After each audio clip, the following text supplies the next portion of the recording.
Bismillahirrahmanirrahim. Assalamualaikum warahmatullahi wabarakatuh. Alhamdulillahi ala ihsani wa syukru lahu ala taufiqihi wa amtinani. Asyhadu an la ilaha illallah wahdahu la syarika lahu ta'ziman li sya'nih. Wa asyhadu anna Muhammadan abduhu wa rasuluhu ila ridwani. Allahumma shalli alaihi wa ala alihi wa ashabihi wa ikhwani. Hadirin hadirat yang dirahmati Allah Subhanahu wa taala, kita lanjutkan bahasan kita dari surat Al-Qasas. Kita masuk pada ayat yang ke-30 ya. Pada pertemuan lalu telah kita sampaikan bahwasanya Nabi Musa alaihissalam kabur ke Madian, kemudian sampai di Madian dia pun bekerja untuk membayar mahar istrinya sebagai tukang kebun dan juga penggembala kambing. Kemudian setelah itu, setelah dia menyelesaikan maharnya, maka dia pun pergi menuju ke Mesir karena rindu ke Mesir. Bertemu dengan ibunya, dengan saudaranya. Ya, di sana ada Nabi Harun, ada kakak perempuannya, ada ibunya. Ternyata di tengah perjalanan dari kejauhan dia melihat cahaya. Kemudian dia pun ke sana untuk mengambil api, suluh api. Dia pikir ada api dalam rangka untuk memberi kehangatan kepada istrinya. Kita lanjutkan. Allah berfirman, "Falamma ataha nudiya min syati'il wadil aymani fil buq'atil mubarakati minasy syajarati ayya Musa inni anallahu rabbul alamin." Maka tatkala Musa sampai ke tempat api itu, diserulah dia dari arah pinggir lembah sebelah kanannya pada tempat yang diberkahi dari sebatang pohon kayu, yaitu, "Ya Musa, sungguhnya aku adalah Allah, Tuhan semesta alam." Ya. Ternyata ketika sampai di sana, Nabi Musa mendengar suara. Ternyata suara tersebut adalah suara Allah Subhanahu wa taala. Dalam ayat yang lain Allah mengatakan, "Innani anallahu la ilaha illa ana fa'budni." Sungguhnya aku adalah Allah dan tidak ada yang berhak disembah kecuali aku, maka sembahlah aku. Dalam ayat ini Allah berkata, "Inni anallahu rabbul alamin." Sungguhnya aku adalah Allah, pencipta dan penguasa alam semesta. Allah mengatakan, inilah Nabi Musa alaihissalam diangkat menjadi Rasul ketika di Bukit Tursina tersebut.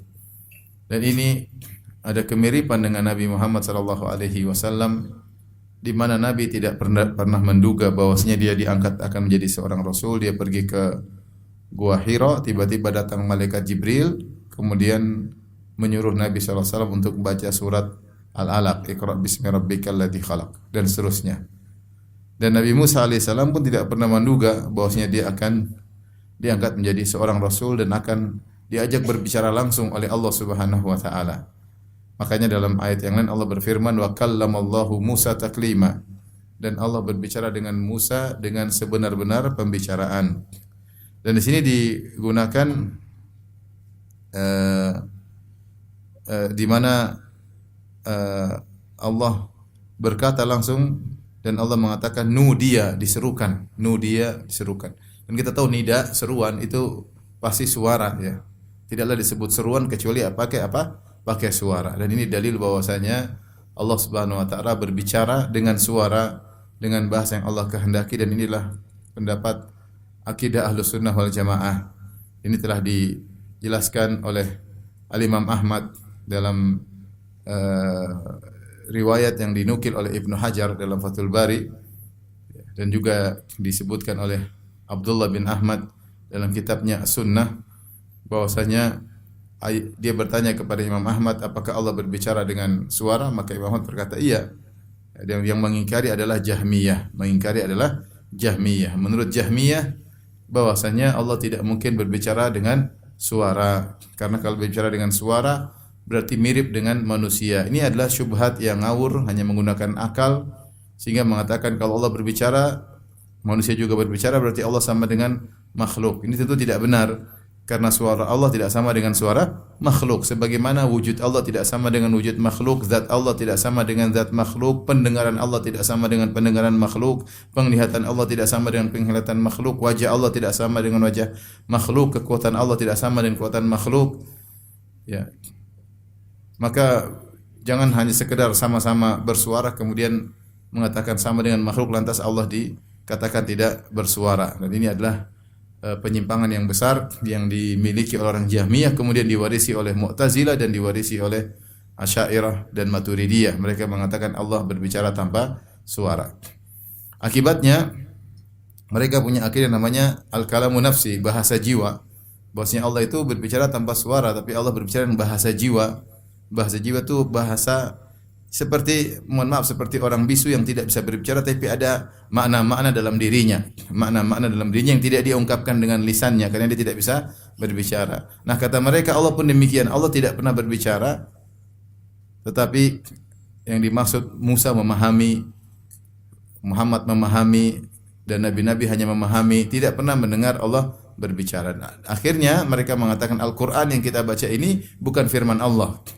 Karena Allah tidak pernah berbicara dengan apa yang dalam Al-Quran ini semua. Ya, ini hanyalah ungkapan dari bahasa jiwa Allah atau hikayat dari bahasa jiwa Allah, dan tentunya adalah penyimpangan sebagaimana saya sering jelaskan dalam buku-buku akidah.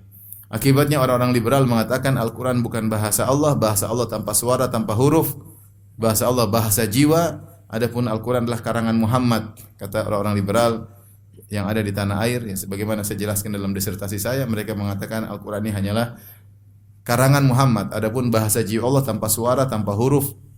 Kalau karangan Muhammad Al-Quran, maka kita jangan tekstual, kita perlu mencari intisarinya, kemudian kita memahami secara non tekstual dengan tafsir hermeneutika, kemudian kita otak-atik, maka kita rubah hukum-hukum yang disampaikan dalam Al-Quran yang zahirnya susah, itu hanya relevan untuk zaman dahulu. Kalau zaman sekarang kita harus rubah dengan hukum-hukum baru yang relevan dengan zaman kita.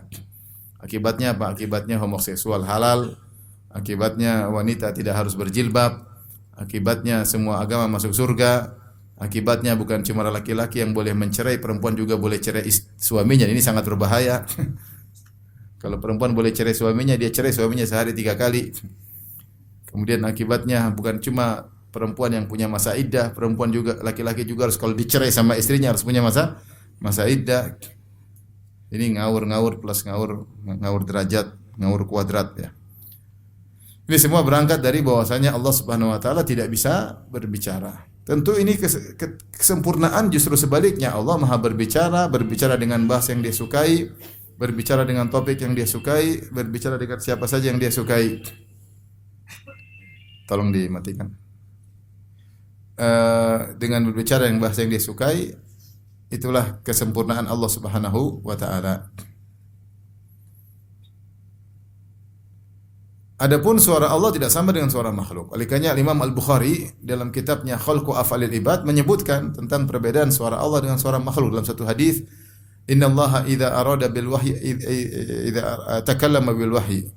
Allah Subhanahu wa taala jika idza arada amran takallama bil wahyi, kata Nabi sallallahu alaihi wasallam, kalau Allah ingin menyampaikan suatu perkara, Allah berbicara dengan wahyu. Maka ketika Allah berbicara, malaikat ketakutan ya sampai mereka pingsan. Yang fudhuhum dzalik. Mereka seperti mendengar suara rantai yang ditarik di atas batu licin, itu sangat keras sehingga mereka pun pingsan. Maka Imam Bukhari berkata, lihatlah, kalau malaikat berbicara dengan malaikat, mendengar suara malaikat satu dengan yang lainnya mereka biasa saja.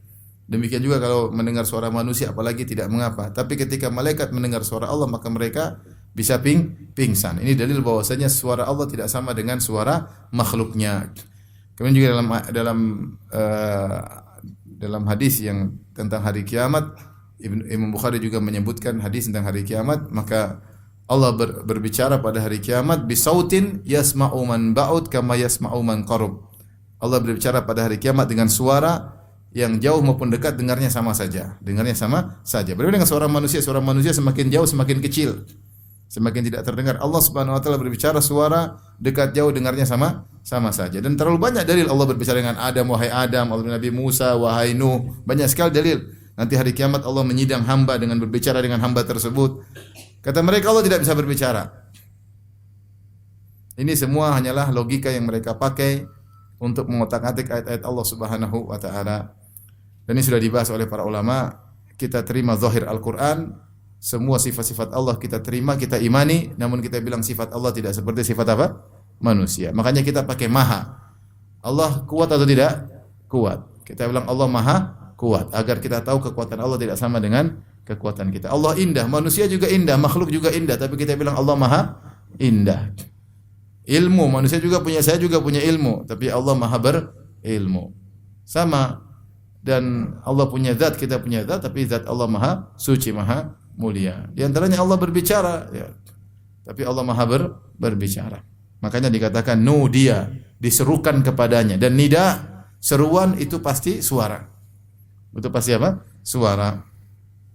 Makanya Nabi Musa spesial. Allah mengatakan wa kallamallahu Musa taklima. Allah berbicara dengan Musa dengan sebenar-benar pembicara. Dan tidak semua nabi diajak berbicara oleh Allah Subhanahu wa taala. Kata Allah Subhanahu wa taala, minhum minhum man kallamallah. Tilka ar-rusul faddalna ba'dhum 'ala ba'd, minhum man kallamallah. Itulah mereka para rasul, kami muliakan satu di atas yang lainnya. Jadi rasul tidak satu derajat, bertingkat-tingkat. Kata Allah, di antara sisi mereka diangkat derajatnya, minhum man kallamallah. Di antara mereka ada yang diajak langsung berbicara oleh siapa? Allah. Tidak semua diajak berbicara langsung. Sebagian hanya melalui Jibril alaihissalam, sebagian mungkin wahyu melalui hati, tidak langsung diajak berbicara oleh Allah. Maka Nabi Musa spesial, maka dia diberi gelar Kalimullah. Kalimullah yaitu diajak berbicara langsung oleh Allah Subhanahu wa taala. Di antara nabi-nabi yang diajak berbicara langsung oleh Allah, di antara Nabi Musa alaihissalam, di antara Nabi Muhammad ketika Mi'raj, ketika Isra apa? Mi'raj, dan di antara Nabi Adam alaihissalam. Nabi Adam. Ini di antara 3 nabi yang diajak berbicara langsung oleh Allah Subhanahu wa taala, sehingga mereka menjadi spesial karena mereka diajak bicara langsung oleh Allah. Kalau ternyata Allah tidak bisa berbicara dengan suara, hanya sekedar memahamkan, maka semua nabi sama. Ya tidak? Paham tidak?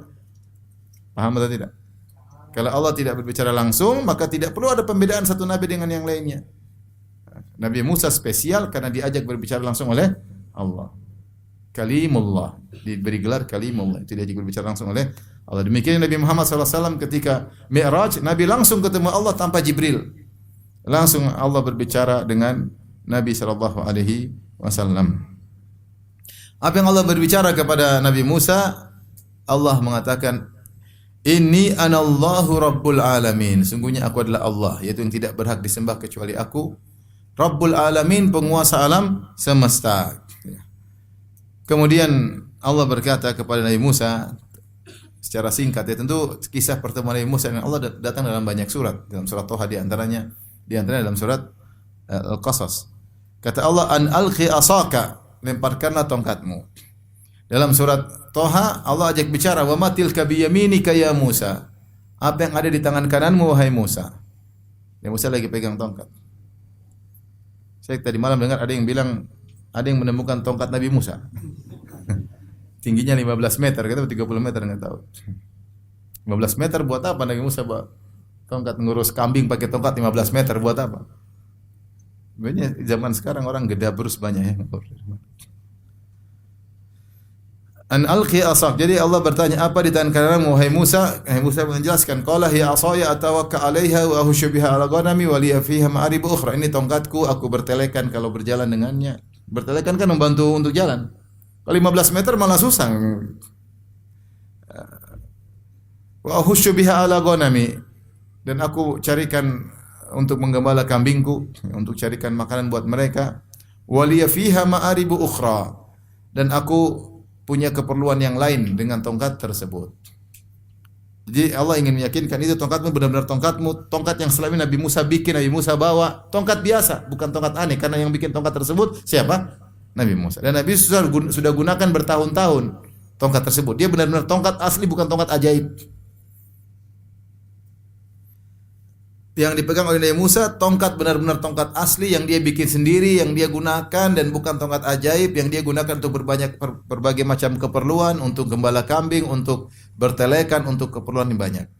Setelah Allah berkata, untuk Allah pastikan itu tongkatmu kan, bukan tongkat lain. Iya, ini tongkat saya. Kemudian Allah suruh dia lempar. Wa an alqi asak, lemparkanlah tongkatmu. Nabi Musa pun lempar tongkat. Falamma ra'aha tahtazzu ka'annaha jannu walla mudbira wa lam yu'aqib. Ketika dilemparkan, tiba-tiba tongkatnya bergerak jadi ular. Jan itu adalah ular yang geraknya cepat, ular kecil. Ular kecil yang geraknya cepat. Dalam ayat yang lain kata Allah fa idza hiya thu'banun mubin, maka jadilah dia ular yang besar. Jadi dalam sebagian ayat disifati thu'ban itu ular besar. Di dalam ayat ini disebutkan jan itu ulat yang lincah, dan kita tahu namanya ulat yang lincah biasanya ulat kecil. Kalau ulat besar, bos pelan-pelan jalannya. Pelan, ulat pelan-pelan. Enggak ada, paling pelan. Dia karena berat. Tapi ularnya Nabi Musa ini luar biasa. Dia besar dan dia lincah. Dia besar dan dia geraknya sangat lincah. Sangat lincah. Karena sangat lincah Nabi Musa takut. Padahal kita tahu Nabi Musa orang yang sangat jago. Orang sangat jagoan, pemberani, mukul orang sekali mukul langsung mati. Sini Pak. Maju. Tapi lihat ular yang tidak wajar, yang tidak biasa, maka ketakutan karena ular ini besar, mulutnya kalau buka sangat gede, tapi geraknya lincah seperti ular kecil. Maka Nabi Musa kabur walla mudbiran. Jadi langsung dia lihat ular, langsung dia balik, dia kabur. Bukan mundur bertahap, tidak. Langsung kabur. Karena saking takutnya. Walam yu'aqib, dan tidak noleh sama sekali. Tidak, gini enggak. Itu kan masih takut-takutnya langsung kabur. Enggak ada balik-balik belakang. Saking apa? Ngerinya. Dan itu biasa. Ya. Ini namanya khauf tabi'i, takut. Para Rasul juga mengalami ketakutan, takut yang wajar. Nabi Musa lari dari Mesir, kenapa? Khaifan yataraqqab, takut dibunuh oleh Fir'aun dan bala tentaranya, maka dia kabur. Sekarang lihat ular juga dia takut. Ini takut yang wajar. Siapa yang lihat ular tidak takut? Manusiawi, ya. Jangan bilang hanya takut, tidak boleh takut, hanya takut kepada Allah. Bukan itu yang dimaksud, ya. Takut sama kejahatan, takut sama hewan, takut sama ular, itu suatu yang wajar. Ya.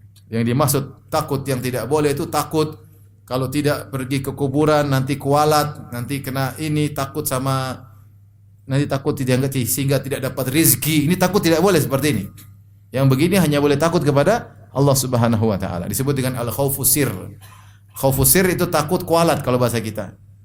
Seperti yang dikatakan oleh kaum Nabi Hud, yaitu kaum Ad. Mereka berkata kepada Nabi Hud, "Inna qulu illa taraka ba'dhu alihatina bisu." Wahai Hud, menurut kami kau akan terkena keburukan dari Tuhan-Tuhan kami. Itu kau akan kualat. Itu takut seperti itu syirik. Seperti seorang kemudian melewati sebuah berhala, kemudian kalau dia tidak kasih sesembahan dia takut. Itu takut syirik seperti itu. Takut syirik. Kalau lewat berhala dia harus salam.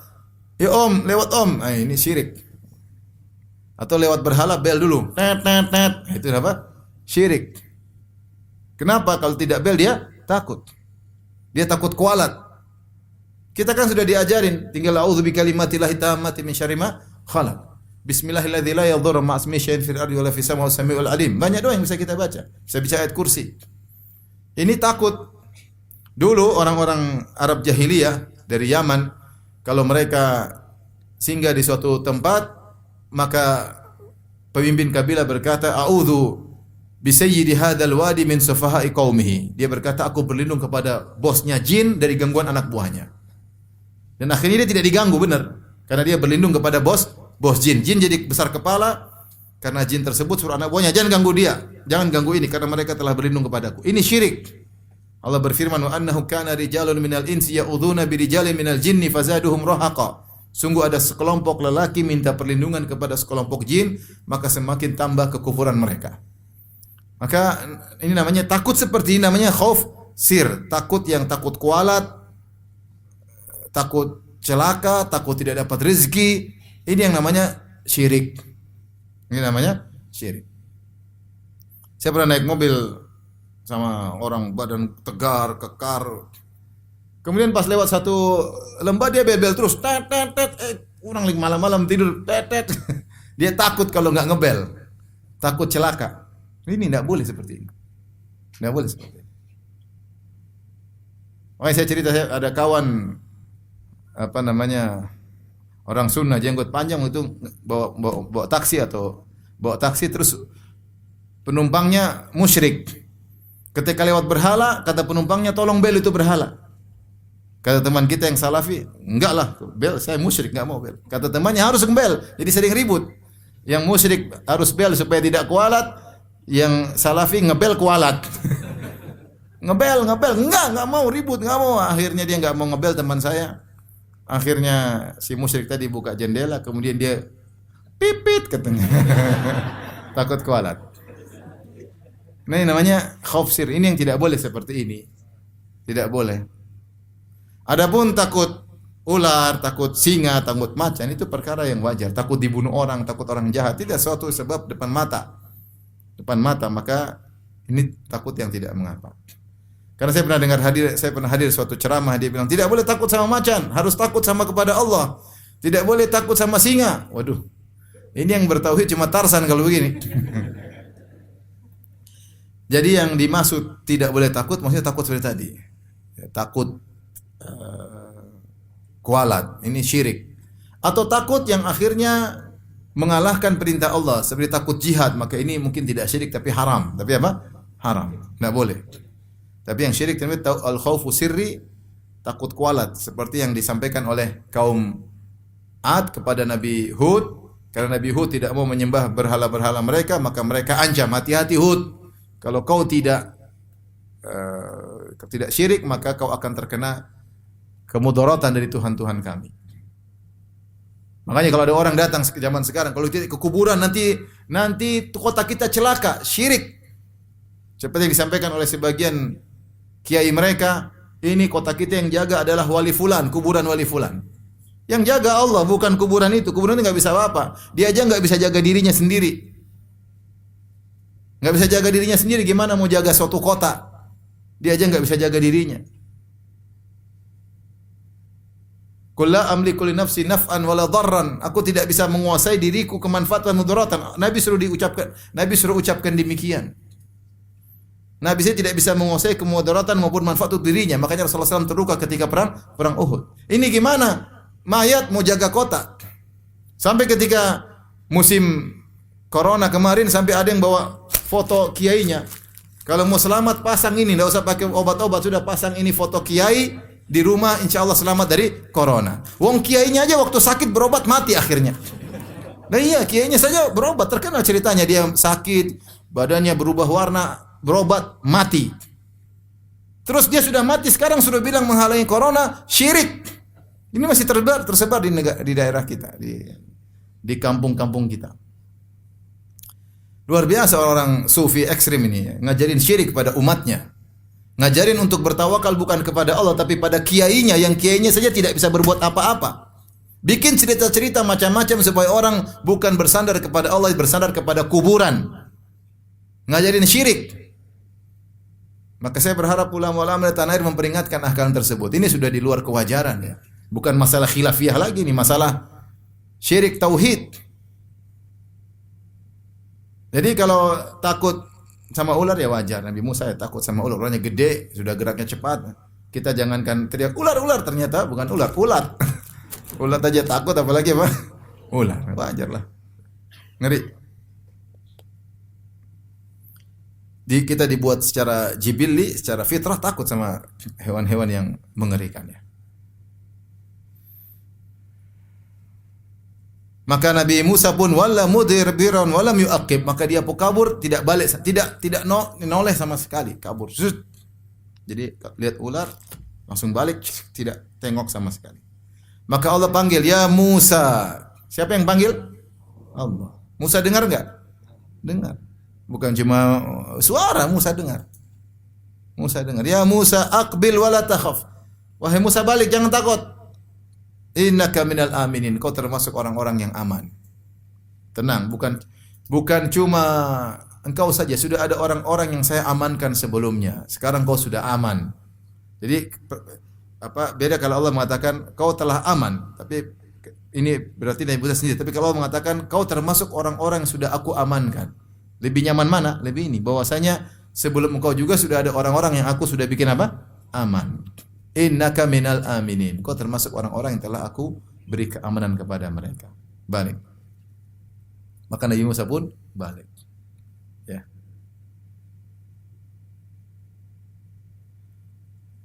Dalam ayat yang lain kata Allah, "Khudhha wa la takhaf." Ambil. Itu ular, ambil lagi jadi tongkat, ngeri ya. Jadi tongkat lagi.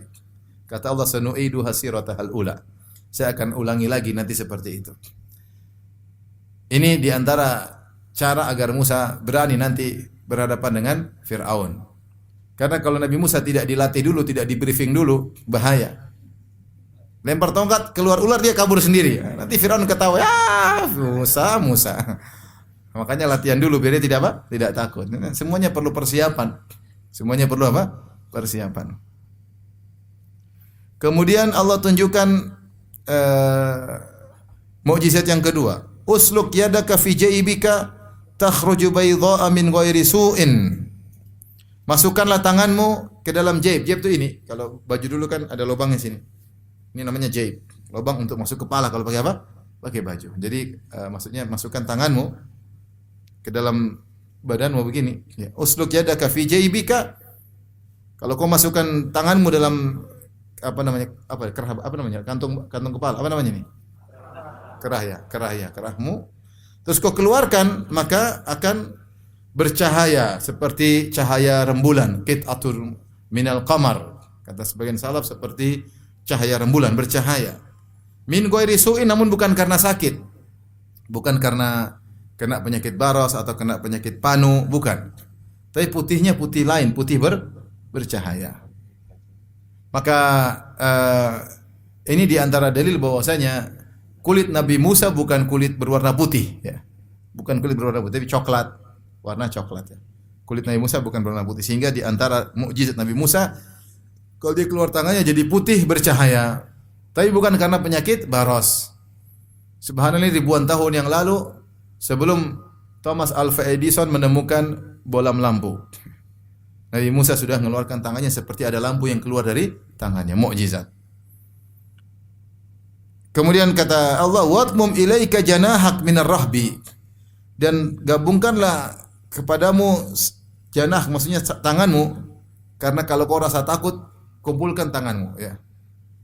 Dalam ayat yang wadmum yadaka ila janahika takhruj baydha'a. Kumpulkanlah tanganmu kepada sayapmu. Dalam ayat ini sayapmu ke tanganmu. Jadi maksudnya kata para ulama, masukkanlah tangan kananmu di atas tangan kirimu. Jadi begini. Masukkan dalam baju. Ya, kalau kau takut begini, ya. Sampai sebagian ulama di antara Ibnu Abbas mengatakan, siapa yang mencoba kalau rasa takut dia lakukan seperti Nabi Musa, insyaallah rasa takutnya apa? Hilang. Jadi masuk ini. Masukkan. Karena ini di antara cara, karena kemungkinan Nabi Musa akan menghadapi banyak hal. Kalau kau pun nanti takut, lakukan demikian, maka takut lu akan apa? Hilang. Ya, karena Nabi Musa takut sama Fir'aun, makanya dia kabur. Kabur dari Mesir ke Madian ratusan kilo. Kabur. Karena Fir'aun, dia kenal betul siapa Fir'aun. Dia dulu anak angkatnya siapa? Fir'aun. Fir'aun kalau bilang bunuh. Semua orang takut sama Fir'aun.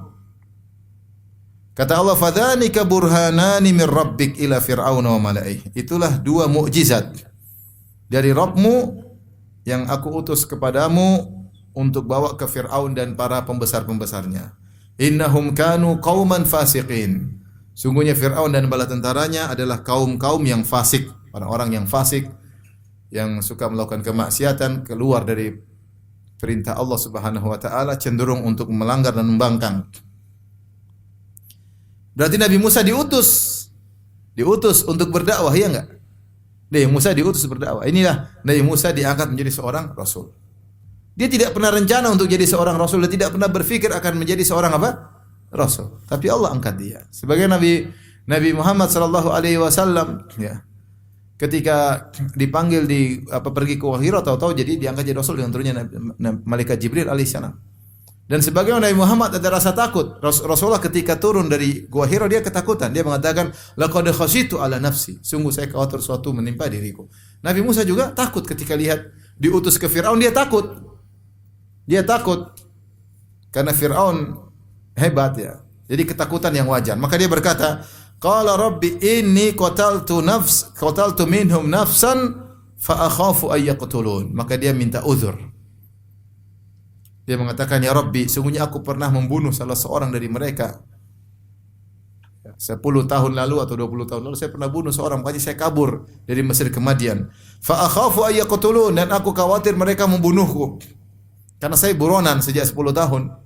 Aku khawatir mereka membunuhku. Ini ketakutan wajar atau tidak? Wajar. Fir'aun punya bala tentara dan mereka menyembah Fir'aun, mereka takut kepada Fir'aun.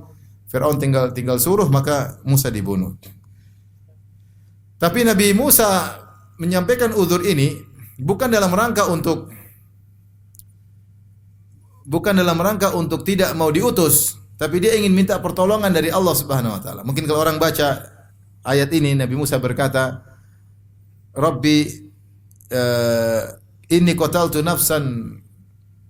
qataltu minhum nafsan fa akhafu ay yaqtulun. Ya Rabbku, kau suruh aku ke Firaun. Sementara aku ini kabur dari Firaun, sekarang suruh mana ke Firaun? Aku ini jadi buronan Firaun. Makanya aku pergi ke Madian, sembunyi-sembunyi, kawin di sana. Ini saya mau pulang ke Mesir diam-diam. Ini malah suruh nemui siapa? Firaun.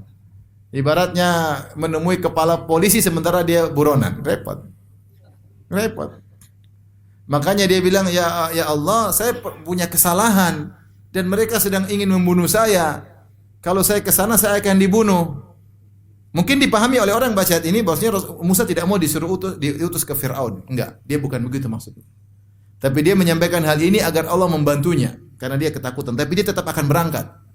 Karena dia tunduk kepada Allah Subhanahu wa taala. Buktinya setelah itu dia berkata, "Wa akhi Harunu huwa afsahu minni lisana." Dan saudaraku Harun, dia lebih pintar ngomong daripada aku. Fa arsilhu ma'iya rida'an yusaddiquni. Maka utuslah dia bersamaku untuk membenarkan perkataanku. Inni akhafu ayyukadzibun. Aku khawatir mereka mendustakan aku. Jadi dia bukan mau lepas dari tugas. Ya Allah, jangan saya. Yang lain aja ya Allah. Ke Firaun enggak, yang lain aja. Enggak. Dia tetap mau berangkat, cuma dia ceritakan kondisi dia. Kondisi dia, saya bagaimana ya Allah? Mereka banyak, saya sendiri.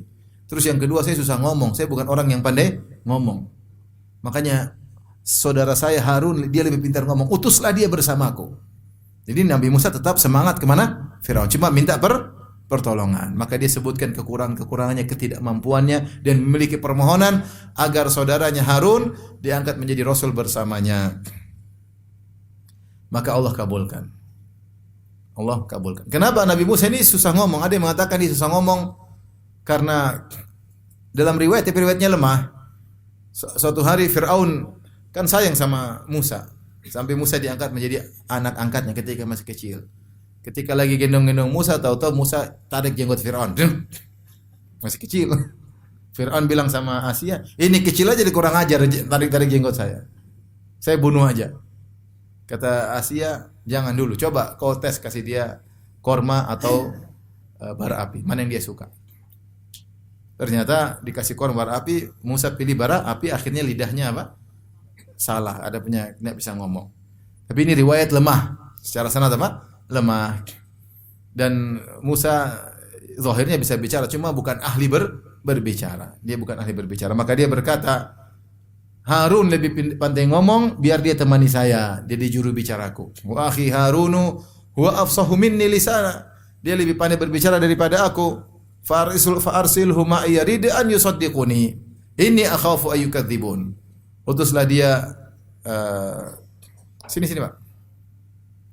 Utuslah dia bersamaku ya untuk menguatkan aku dan membenarkan perkataanku. Aku khawatir mereka mendustakan aku. Maka Allah mengabulkan langsung. Dan ini dalam surat Thaha, doa Nabi Musa lebih panjang seperti doa yang sudah sering kita hafal. Rabbi shrahli sadri wa yassirli amri wa hlul 'uqdatam min lisani yafqahu qawli waj'al li waziran min ahli Harun akhi ushdud bihi azri wa asyriku fi amri. Ya Allah, lapangkanlah dadaku, mudahkanlah urusanku, buatlah hilangkan kekakuan dari lisanku agar mereka bisa paham perkataanku, dan jadikanlah pembantu bagiku Harun sebagai pembantuku sehingga dia menguatkan aku. Jadi dia berdoa dengan banyak doa. Karena takut menghadapi Firaun tidak mudah. Musa kenal betul siapa Firaun. Firaun orangnya karismatik, pandai ngomong, cerdasnya luar biasa. Sampai dia bilang dia Tuhan, orang juga percaya. Cerdas atau tidak? Entah dia terlalu cerdas atau rakyat terlalu bahlul. Tapi ininya dia cerdas. Dan Musa tahu siapa Fir'aun, tidak sembarang. Makanya kalau kita baca surat Asy-Syu'ara, diskusi antara Musa dengan Fir'aun menunjukkan Fir'aun memang hebat ngomong. Pandai ngomong. Nanti ada saat insyaallah kita bahas. Tapi intinya dia minta Musa minta alaihissalam agar Harun dijadikan juru bicara. Allah langsung kabulkan, kata Allah, qala sanashuddu adudaka bi akhika. Kami akan kuatkan adudmu. Adud itu ini kalau tangan, ini ya tangan. Ini namanya kaf, ini namanya sa'id, ini namanya adud. Adud itu lengan atas, sa'id lengan bawah. Kata Allah, kami akan kuatkan lengan atasmu.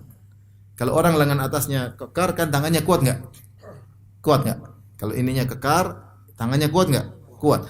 Berarti maksudnya ini kinayah, aku akan kuatkan engkau dengan saudaramu Harun. Harun lebih tua daripada Musa alaihissalam. Dia lahir sebelum Nabi Musa. Bi akhika, dengan saudaramu. Dan ini kata para ulama, tidak ada seorang saudara yang paling punya jasa besar kepada saudaranya, kepada kakaknya atau adiknya seperti jasa Musa kepada Harun. Kenapa? Karena Musa berdoa kepada Allah agar Harun diangkat menjadi seorang rasul dan langsung dikabulkan. Makanya Allah mengatakan wa kana indallahi wajiha. Sungguhnya Musa itu punya kedudukan di sisi Allah Subhanahu wa taala. Ketika dia berdoa, dikabulkan oleh Allah Subhanahu wa taala. Di antara doa yang menakjubkan, dia mendoakan kakaknya agar jadi rasul juga. Kita saja sebagian kita berdoa agar istri soleha, enggak soleha. Masih suka ke mall terus. Sebagian wanita mendoakan suaminya agar menjadi suami soleh, ternyata masih chattingan sama perempuan lain. Udah berdoa nangis-nangis, suaminya begitu-begitu aja. Sebagian kita doain anak kita supaya jadi ini enggak juga dikabulkan. Tapi Musa mendoakan mendoakan saudaranya, kakaknya, bukan untuk jadi orang soleh saja, untuk jadi rasul, tingkatan manusia tertinggi. Dikabulkan enggak? Dikabulkan. Kenapa? Wa kana indallahi wajiyah, karena Musa punya kedudukan di sisi Allah. Ketika dia minta kakaknya jadi rasul, Allah kabulkan. Maka tidak ada seorang punya hutang budi kepada saudaranya yang paling besar seperti hutang budi Harun kepada siapa? Musa. Kemudian kata Allah, wa naj'alu lakuma sultanan fala yasiluna ilaikuma, dan kami akan jadikan bagi kalian berdua sultanan, kekuasaan, fala yasiluna ilaikuma, maka mereka tidak akan bisa berbuat keburukan kepada kalian berdua. Di sini Musa kan takut, nanti mereka bunuh kami bagaimana? Maka Allah katakan, wa naj'alu lakuma sultanan, kami akan berikan kalian berdua kekuatan. Kalian akan berdua pandai ngomong, kalian akan berdua terjaga. Mereka tidak akan mampu menciderai kalian berdua, tidak akan mampu menyakiti kalian berdua. Dan ini benar, subhanallah. Kemudian Musa dan Harun datang ke Fir'aun, dia dakwah sampai puluhan tahun. Kalau enggak ada yang mengatakan 40 tahun Nabi Musa bersama berdakwah di Fir'aun, sampai akhirnya Allah benamkan, tenggelamkan Fir'aun. Tes. Itu lampu ya?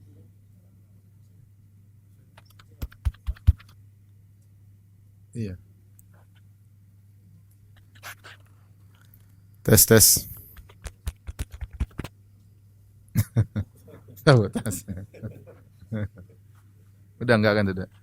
Udah ganti presiden baru, enggak ada sama tes.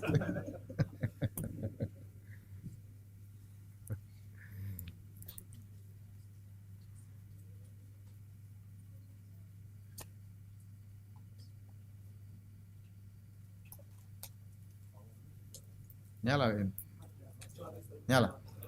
Mati lampu semua. Ini tes sudah. Udah nyala lagi. Jadi Allah mengatakan wa naj'alakuma sultanan fala yasiluna ilaikuma. Kami jadikan bagi kalian berdua sultan. Itu sultan itu bahasa Arab artinya kekuatan, kekuasaan. Ada yang menafsirkan maksudnya Nabi Musa akan bisa berbicara sebagaimana Harun bisa pandai berbicara. Kemudian juga mereka akan gentar kepada Musa dan Harun. Buktinya Nabi Musa setelah itu berdakwah kepada Fir'aun, ada yang mengatakan 40 tahun, ada puluhan tahun lah dia bersama Fir'aun, sehingga datang mukjizat bertahap. Mukjizat ini sampai 9 mukjizat datang. Tetapi selama itu Fir'aun tidak punya niat untuk bunuh Musa. Dia tidak bisa bunuh Musa. Padahal dia punya kekuatan enggak? Padahal kan tinggal bunuh Musa selesai urusan. Selesai ribut-ribut, tapi dengan pengikutnya yang luar biasa yang banyak, sementara Bani Israel diperbudak. Ini pimpinan para budak. Musa tidak bisa dia bunuh. Kenapa? Karena Allah memalingkan dia. Sehingga tidak bisa bunuh. Ini seperti Nabi Muhammad SAW mengatakan, ya ayyuhar rasul balligh ma unzila ilaik. Ya, kata Allah, Allahu ya'simuka minan nas. Wahai Muhammad, sampaikanlah apa yang telah diwahyukan kepadamu. Fa illam taf'al fama ballaghta risalatah. Wallahu ya'simuka minan nas. Allah menjagamu dari manusia. Setelah turun ayat itu Rasulullah tidak mau dijaga, tidak perlu dijaga. Allah telah menjagaku dan tidak ada yang bisa mencelakai siapa? Rasulullah sallallahu alaihi wasallam. Maka Allah tenangkan Nabi Musa, kau tidak akan celaka. Mereka tidak bakalan mampu mencelakai engkau. Maka di situ ada sebagian ulama mengatakan Allah memberikan kepada Firaun gentar kepada Nabi Musa. Seperti Rasulullah SAW dibantu dengan rasa gentar, kata Nabi SAW, nusirtu birru'bi masirata asyahri. Aku ditolong oleh Allah, musuhku takut kepada kedatangan kami sebulan perjalanan. Sebelum sampai mereka sudah gentar. Buktinya ketika perang Tabuk, Rasulullah SAW berangkat dengan 30.000 pasukan, jalan 750 kilo untuk menyerang Romawi. Romawi mungkin pasukannya sampai 1 juta. Mereka tidak berani datang. Ketakutan. Mereka tidak berani apa? Datang. Oleh karenanya ini Allah kabulkan dan Allah menenangkan Musa, jangan khawatir, kau tidak akan bisa dibunuh, tidak akan bisa dilukai, aman. Kau akan aman. Kemudian kata Allah, bi ayatina antuma wa manittaba'akumal ghalibun. Dengan tanda-tanda kekuasaan kami, dengan mukjizat-mukjizat dari kami, kalian berdua dan pengikut kalian akan menang. Akan mendominasi mereka. Ya. Dan benar akhirnya Firaun dan balantaranya ditenggelamkan oleh Allah Subhanahu wa taala. Tapi kita lanjutkan. Falamma ja'ahum Musa bi ayatina bayyinatin qalu ma hadza illa sihrun muftara. Ketika Musa datang menemui Firaun dan para pembesar-pembesarnya, kemudian Musa menampakkan mukjizatnya di mana ularnya, tongkatnya jadi ular, kemudian memakan ular-ular para penyihir Firaun karena terjadi duel.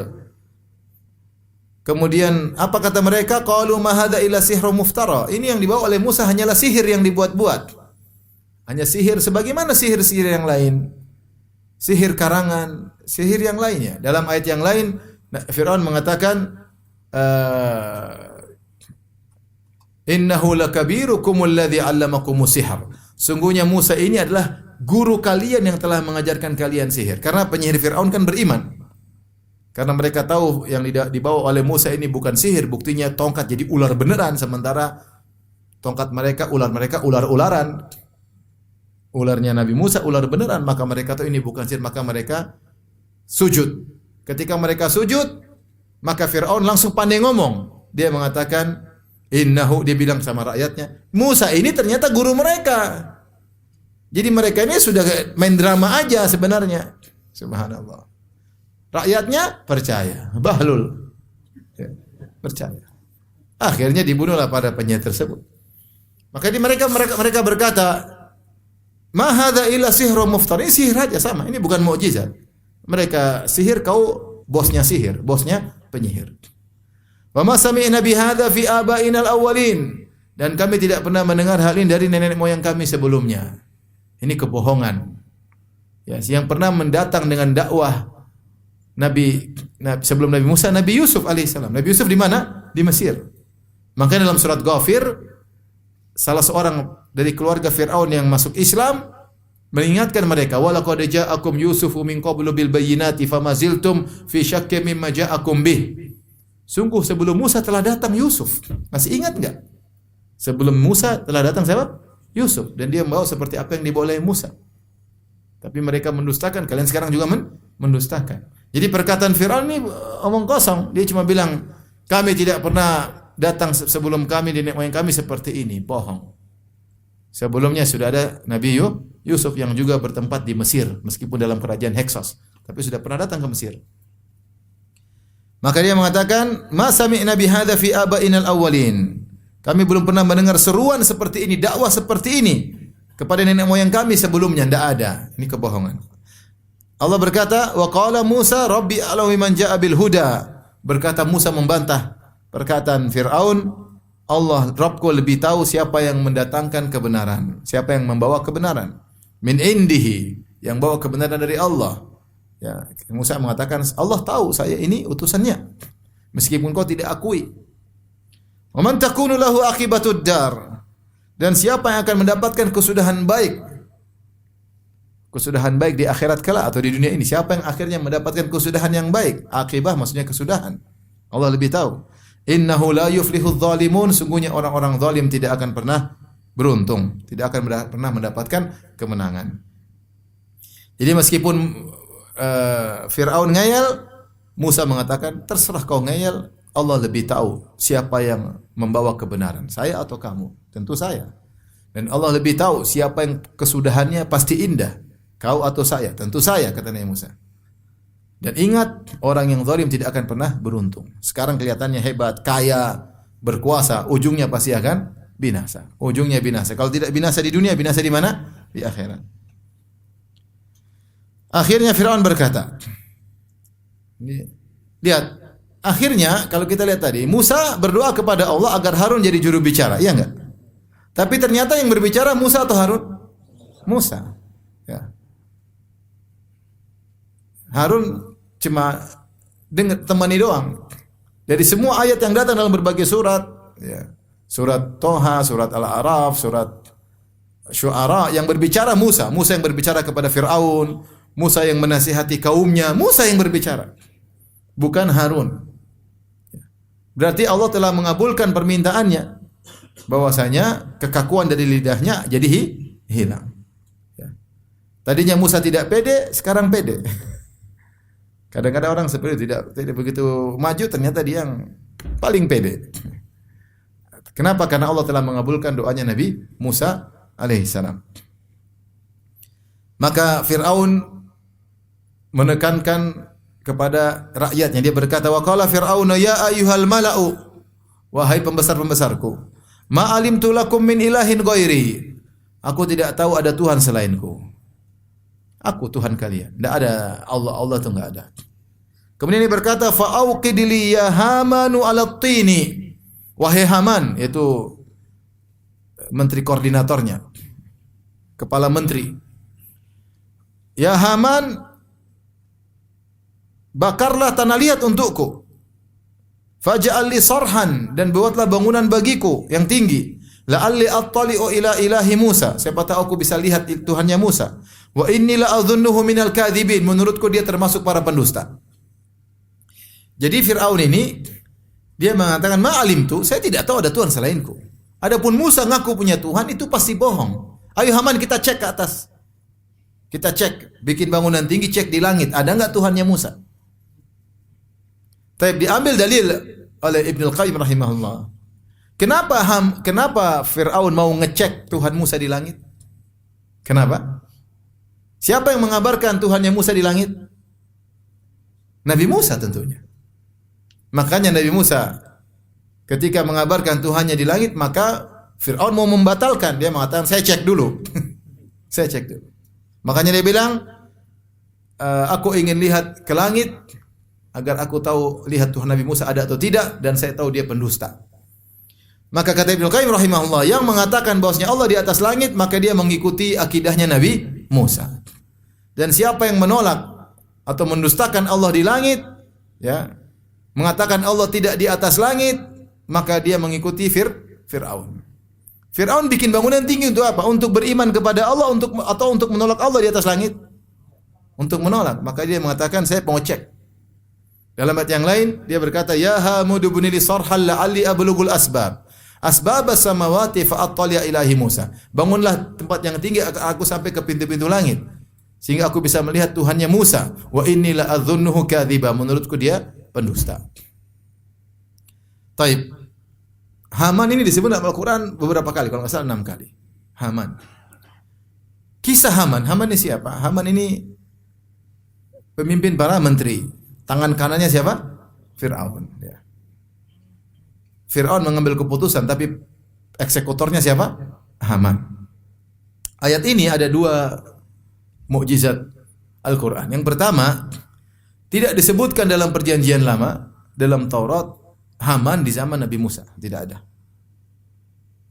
Sampai saya baca ada seorang dia bilang saya tidak mau masuk Islam. Kenapa? Karena kenapa Haman disebutkan dalam Al-Quran di zaman Nabi Musa, sementara di Taurat tidak disebutkan adanya Haman. Haman tidak disebutkan di zaman Nabi Musa. Ini berarti Al-Quran salah. Al-Quran apa? Keliru. Ya, ini kalau kau yakin Taurat benar, ya. Siapa bilang Taurat benar? Ya. Ya, kan kita bisa balik, ya, sama. Saya tidak beriman dengan Taurat. Kenapa tidak sebut Nabi Muhammad? Padahal Nabi Muhammad harusnya ada. Kan bisa aja. Ini bolak-balik. Tapi ada seorang profesor atau dokter namanya Maurice Bucaille dari Perancis. Dia sempat punya buku yang terjemahkan. Dia penasaran dengan Haman ini. Maka dia datang ke seorang Mesir, ahli sejarah Mesir. Mesir punya tulisan kuno namanya heligraf atau apa gitu ya. Tulisan disebut holigraph, yaitu tulisan suci. Karena tulisan tersebut ada yang mengatakan menurut mereka diajarin oleh dewa-dewa mereka dan macam-macamnya. Maka dia datang ke seorang pakar sejarah dari Mesir. Ini Maurice Bucaille cerita. Dia bertanya, tahu enggak Haman? Adakah Haman dalam sejarah Farainah, yaitu raja-raja Mesir? Kata dia, karena saya dapati ada sumber bahasa Arab, sumber kuno yang muncul sekitar abad ke-6 atau abad ke-7, ya, abad ke-7 yang menyebut tentang Haman di Mesir. Dia tidak bilang Al-Quran, karena kalau Al-Quran ini ribut. Dia bilang ada sumber manuskrip bahasa Arab kuno yang ditemukan pada abad ke-7, maksudnya apa? Al-Quran 7 Masehi. Bahwasanya ada di zaman kerajaan Firaun ada namanya Haman. Orang ini bilang, orang Mesir bilang, enggak mungkin. Dia pakar sejarah Mesir, apakah orang Mesir atau orang bule saya lupa. Tapi dia bilang enggak mungkin ada sejarah seperti itu. Karena tidak mungkin ada yang menulis, karena itu terjadi ya hanya bisa ditemukan dalam hieroglif tulisan kuno Mesir. Terus dia bilang, mana tunjukkan? Ditunjukkanlah, akhirnya ditunjukkan. Ternyata dalam bahasa Mesir ada istilah Haman di zaman Ramses II. Zaman Ramses II. Makanya ditulis oleh Maurice Bucaille bahwasanya ini mukjizat, ya. Karena ternyata di Taurat tidak disebut tentang apa? Haman. Ternyata ditemukan dalam sejarah Mesir dari tulisan kuno, dengan tulisan kuno Mesir ada orang namanya siapa? Haman, dan itu adalah anak buahnya Firaun. Saya rasa di YouTube juga ada, saya pernah lihat sekilas ya. Tapi ini menunjukkan bahwasanya kebenaran Al-Qur'an ya bercerita tentang peradaban Mesir yang ribuan tahun sebelum Masehi disebutkan ada orang namanya Haman. Yang kedua, di sini Firaun menyebutkan membuat bangunan Sarhan itu istana dari tanah liat yang dibakar, yaitu dari tembikar bata yang dibakar. Dan menunjukkan bahwasanya bangunan yang dimaksud bukan al-ahram, bukan piramida, karena piramida bukan dari tanah liat, piramida dari batu yang dipotong. Tapi kenapa Fir'aun menyuruh buat dari tanah liat? Karena Fir'aun ingin cross check-nya cepat. Kalau piramida butuh waktu yang panjang, dan fungsi piramida adalah untuk mayat. Sebagaimana pernah kita jelaskan di awal tafsir surat Al-Qasas, mereka buat piramida untuk jadi kuburan yang mewah, sehingga raja-raja Mesir dikubur di situ. Adapun ketika ingin bangunan untuk ngecek langit, maka butuh bangunan yang cepat. Bangunan yang cepat tersebut pakai tanah yang dibakar. Paham? Nah, sebagian orang ketika membaca ini, mereka bilang tidak ada ditemukan dalam sejarah Mesir kuno bangunan terbuat dari apa? Dari tanah dibakar, tanah liat dibakar. Ternyata dibantah lagi, ditemukan ternyata ada. Ternyata ada ya. Ternyata Al-Quran tidak berbicara tentang piramida, tapi Al-Quran berbicara tentang bangunan yang terbuat dari tanah yang dibakar. Ternyata ada juga di zaman Mesir kuno. Sehingga ini semakin menguatkan tentang mukjizat Al-Quran. Mukjizat Al-Quran. Kemudian Tahri bin Asyur berbicara atau menyampaikan dalam tafsirnya, apakah Fir'aun akhirnya bangun bangunan tersebut untuk ngecek? Khilaf di karangan para ahli sejarah. Ada yang mengatakan dia sudah bangun tinggi, ternyata dia cek tidak ada, bahlul ya. Memang bisa bangun sampai ke langit ya, nggak bisa lah, capek. Ada yang mengatakan dia baru bikin setengah, tahu-tahu tumbang, akhirnya membunuh para pekerjanya ya. Dan macam-macamnya. Intinya tidak disebutkan apakah dia jadi bikin atau tidak. Maka Fir'aun ingin cross check Musa pendusta atau tidak, maka dia bilang, wahai Haman bikin bangunan tinggi, saya ingin ngecek Musa itu pendusta. Kata Allah, wastakbara huwa wa junuduhu fil ard. Sombonglah dia dan para pasukannya di muka bumi tanpa kebenaran. Wa dhannu annahum ilaina la yurja'un, dan mereka menyangka, meyakini mereka tidak akan dikembalikan kepada kami. Ini masalahnya, tidak beriman dengan hari kebangkitan. Tidak beriman dengan hari kiamat. Kalau orang sudah tidak beriman dengan hari kebangkitan, pasti dia melakukan apa saja yang dia sukai. Tapi kalau orang tahu ada hisab, ada hari kebangkitan, ada hari pertanggungjawaban, maka dia tidak akan semena-mena. Kenapa Fir'aun dan balantaranya semena-mena? Karena mereka tidak beriman dengan hari kebangkitan. Annahum ilaina la yurja'un. Mereka menyangka tidak akan dikembalikan kepada kami. Kata Allah, fa akhadnahu wa junudahu, maka kami pun hukum dia, Fir'aun dan bala tentaranya. Fanabadnahum fil yammi, dan kami lemparkan mereka di laut. Fanzur kaifa kana aqibatuz zalimin. Lihatlah bagaimana kesudahan orang-orang yang zalim. Firaun disiksa dengan air. Kenapa? Karena dia sombong, pernah punya, dia mengatakan Sungai Nil di bawah kekuasaannya. Dia mengatakan alaysa li mulku Misra wa hadhil anharu tajri min tahti afala tubsirun. Dia pernah berkata kepada rakyatnya, wahai kaumku, bukankah kerajaan Mesir adalah kekuasaanku? Bukankah sungai-sungai Nil mengalir di bawahku? Dia bangga menguasai air. Ternyata yang dia banggakan tersebut malah menenggelamkannya. Maka dia dibunuh oleh Allah dengan air. Dan Allah mengatakan fanabadnahum, nabadha dalam bahasa Arab itu dipegang terus dibuang. Tangkap dulu baru dibuang. Seperti Allah berfirman tentang orang Yahudi, kata Allah, fanabadhuhum wara'a dhuhurihim. Fanabadhuhu wara'a dhuhurihim. Kami sudah berikan Taurat kepada mereka, nabadhuh yaitu mereka pegang, mereka buang di belakang mereka. Ya. Jadi itu namanya nabath, yang memegang kemudian dibuang. Artinya orang-orang Yahudi sudah tahu Taurat, sudah ngerti, tapi dia tetap buang. Adapun para ulama mengatakan ini kinayah, kiasan, seakan-akan Allah pegang mereka, Allah pegang baru Allah kemudian lemparkan kemana?